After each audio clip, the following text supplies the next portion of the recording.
BJP नेता और सांसद मनोज तिवारी ने कहा कि मुख्तार अंसारी की मौत एक दुर्घटना है और इसकी जांच करवाई जा रही है। आरोप लगाए जा रहे हैं। नहीं, उनकी पूरी घटना पे जांच बैठ गई है। उनके बॉडी का आज पोस्टमार्टम हो रहा है। इसलिए किसी भी तरह की अफवाहों में नहीं जाना है। मुझे लगता है कि या तो अभी तक आ गया हो या थोड़ी देर में पोस्टमार्टम की रिपोर्ट आएगी। ये एक दुर्घटना हुई है, उसकी पूरी जांच होगी। दिल्ली में केजरीवाल के समर्थन में कैंडल मार्च हुआ है। आप विधायक विशेष रवि ने कैंडल मार्च निकाला। सैकड़ों आप कार्यकर्ता ने निकाला कैंडल मार्च, जिसकी तस्वीर आपके सामने।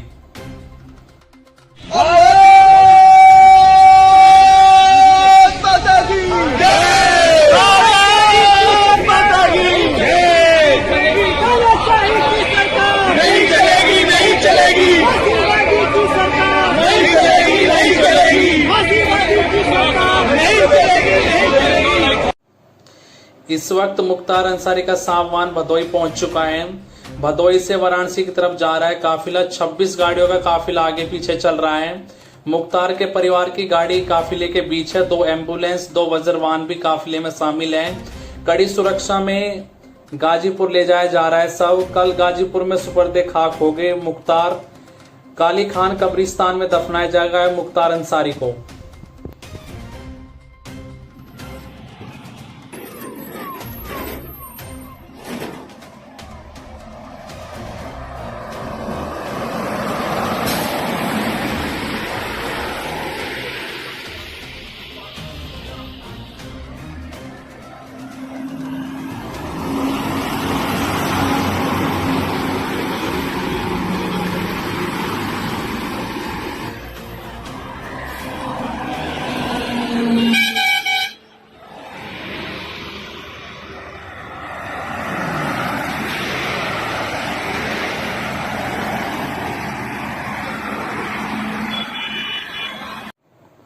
उत्तर प्रदेश में बिजली विभाग के जेई टेक्नीशियन को रिश्वत लेते हुए गिरफ्तार कर लिया गया। अश्विन कुमार पांडे को एंटी करप्शन ने 50,000 रुपए की घूस लेते गिरफ्तार किया। अश्विन कुमार पांडे के साथ प्राइवेट कर्मी प्रेम शंकर पांडे भी धरा गया। यह घटनाक्रम आपको बता दें खलीलाबाद शहर के बैंक चौराहे स्थित निरीक्षण भवन का बताया जा रहा है, जिसकी तस्वीर आपके सामने है।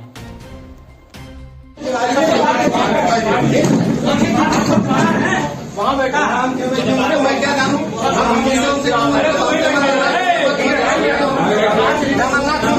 रिश्तेदार हमारा जमीन पे काम चला रहा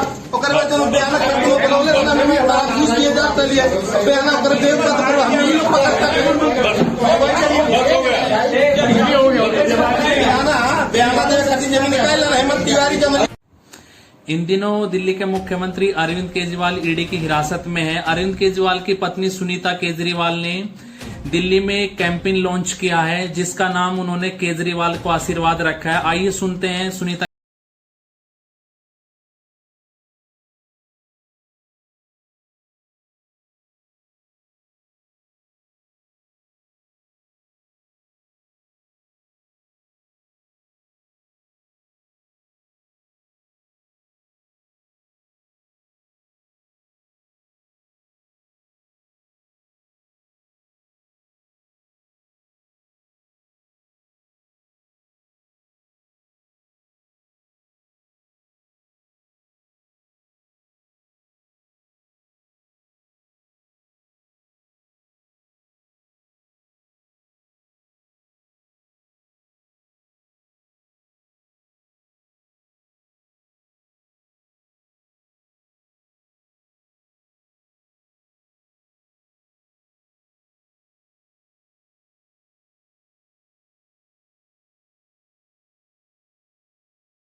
उत्तर प्रदेश के जनपद गाजियाबाद में कर्ज से छुटकारा पाने के लिए फर्जी लूट की साजिश हुई। व्यापारी ने कराई थी खुद से फर्जी लूट। 2 जानकारों को किया गया था शामिल। 3 गिरफ्तार हुए। लूटे गए पैसे भी बरामद कर लिए गए हैं। हाथ में बने टैटू को छुपाने के लिए बांधी थी पट्टी, जिसकी तस्वीर आपके सामने है।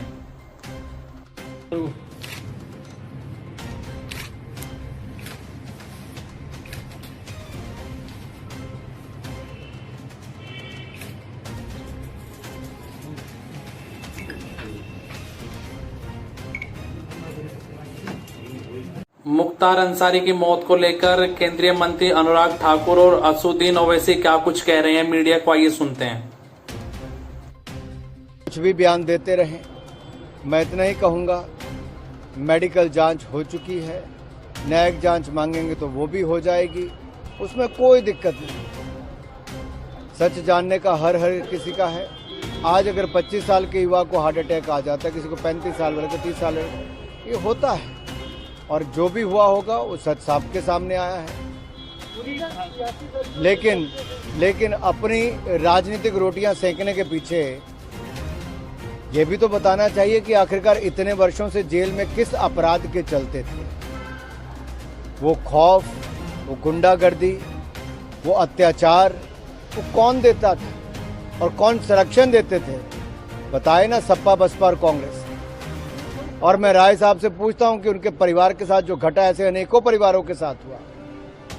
आज राजनीतिक लाभ लेने के लिए इन सबके होंठ सिल गए हैं, मुंह में दही जम गया है। कम से कम ऐसी घटनाओं पर राजनीति नहीं करनी चाहिए। मौत हुई उस पर आपका क्या कहना है? आप कह रहे हैं मतलब कि इसमें बहुत सारा राजनीति हो रहा है और कह रहे हैं कि उनके बेटे का ये कहना है कि पॉइजन देके उनको मारा गया। आपका क्या कहना है सर? देखिए, जब किसी भी डिसीज के फैमिली मेंबर कोई बात कहते हैं तो उसको आपको सीरियस लेने की बहुत जरूरत है। और अगर आप देखेंगे, सुप्रीम कोर्ट में भी वो लोग गए थे जिसमें उन्होंने इस एप्रीहेंशन का इजहार किया था उस फैमिली ने कि उनको प्रिजन में ही मार दिया जाएगा, कि कोई अंदर आएगा। और फिर सुप्रीम कोर्ट को उत्तर प्रदेश की सरकार ने ये बताया कि उनकी हिफाजत की जाएगी, उनकी जान की। और जब उनकी फैमिली कह रही है कि उनको स्लो पॉइजन दिया गया है जिसकी वजह से उनकी मौत हुई है, और उनके बड़े भाई जो एमपी हैं वो ये कह रहे हैं कि जिस जेल से अस्पताल को लेकर गए वहां पर वो कंसर्न डॉक्टर्स नहीं थे जो पॉइजन उनको दिया गया, और उसके बाद उनको फौरन 1 दिन के अंदर या 2 दिन के अंदर वापस हॉस्पिटल जेल भिजा दिया गया, जिससे उनकी मौत वाकई में हुई है।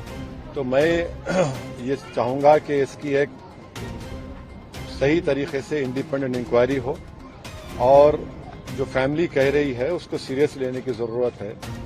ये दूसरा ऐसा वाकया हम देख रहे हैं कि कन्विक्टेड प्रिजनर को जुडिशियल कस्टडी में उनकी मौत हुई है। एक को तो शूट आउट हुआ, अब यहां पर स्लो पॉइजन जो उनकी फैमिली कह रही है उससे उनकी मौत वाकई में हुई। सर, तो मतलब इस पे जो पॉलिटिक्स हो रहा है, राजनीति हो रहा है, इस पे आपका क्या कहना है? क्योंकि देखिए पॉलिटिक्स का सवाल नहीं है। क्या पॉलिटिक्स हो रही है? सुनिए, एक आदमी तो मर गया जो जुडिशियल कस्टडी में है, ठीक है, कोर्ट ने उनके ऊपर सेंटेंस दिया उनको, मगर आपकी कस्टडी में है, जुडिशियल कस्टडी में है। और ये तो दूसरा वाकया है, इसमें पॉलिटिक्स क्या है? जब जुडिशियल कस्टडी में किसी की मौत हो रही है और उनकी फैमिली उस एप्रीहेंशन का इजहार कर चुकी है, सुप्रीम कोर्ट वो लोग केस डाले हैं, तो इसमें पॉलिटिक्स क्या है भाई? एक आदमी की तो मौत हो गई ना, इसमें पॉलिटिक्स करना क्या है? वो तो अपनी जान दे दिए, जान चलेगी उनकी, तो पॉलिटिक्स क्या हो रही? अब जाने की जिम्मेदारी किस पर है? इसमें पॉलिटिक्स क्या करना है? इसमें तो सच्चाई को जानना है, जस्टिस करना चाहिए। सुबह तक मुख्तार अंसारी का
उसके लिए हम लोगों के द्वारा पुख्ता इंतजाम किए गए हैं।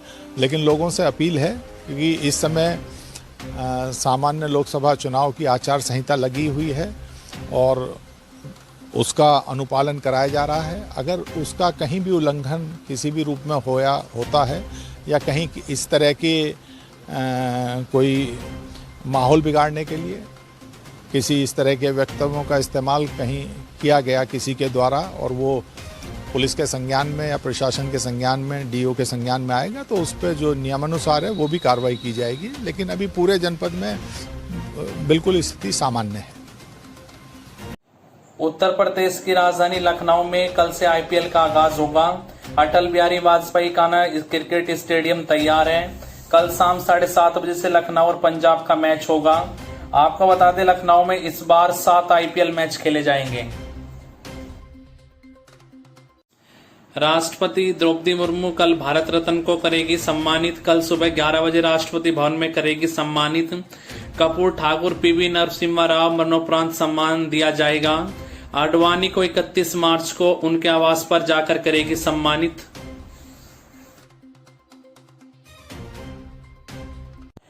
उत्तर प्रदेश चुनाव में सपा राष्ट्रीय सचिव अन्नू टंडन का बड़ा बयान आया है, आइए सुनते हैं।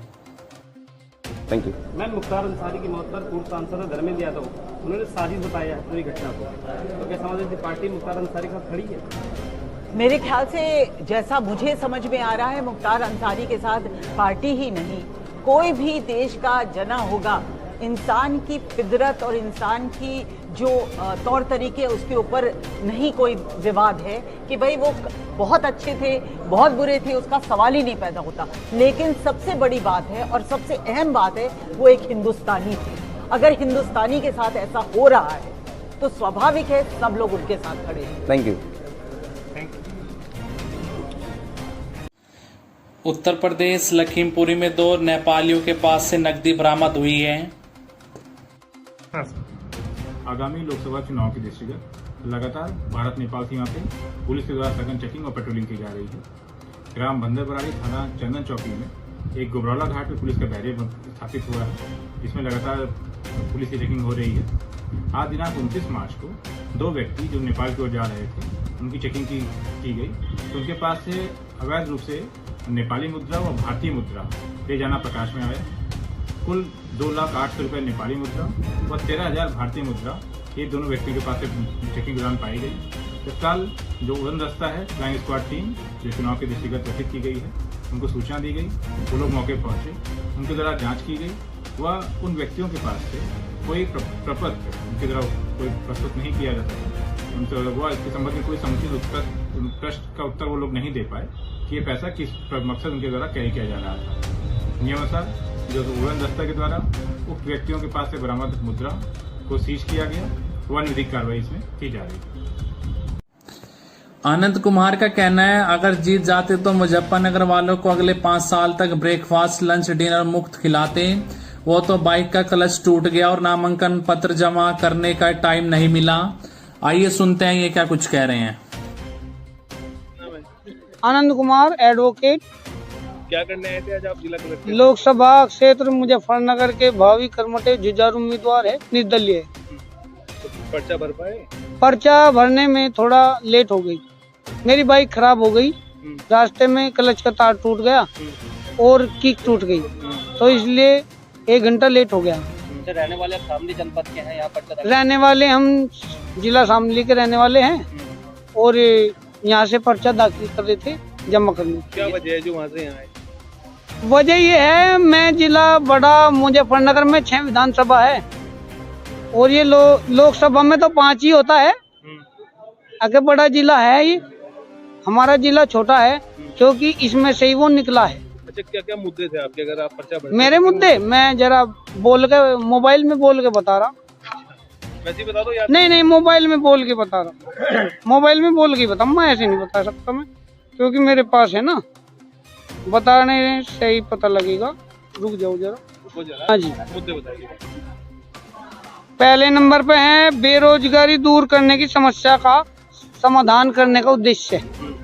नंबर 2 पे महिलाओं के लिए बस यात्रा फ्री करने का उद्देश्य। नंबर 3 है बूढ़े पुरुष व स्त्रियों की पेंशन बनवाने का उद्देश्य। नंबर 4 पर किसानों को गन्ने का कुल्लू पर 400, मिल पर 500 करने का उद्देश्य है। और गरीबों को सरकार से 10 लाख रुपए दिलाने का उद्देश्य है। लड़की की शादी में 55 चल रहा है, 1,10,000 करने का उद्देश्य है। जिन लड़कियों के माँ बाप गुजर गए 2 लाख रुपए देकर शादी कराने का उद्देश्य है। और 60 वर्ष से 70 वर्ष के बीच पुरुष व महिलाओं का 10 लाख तक का बीमा कराने का उद्देश्य है।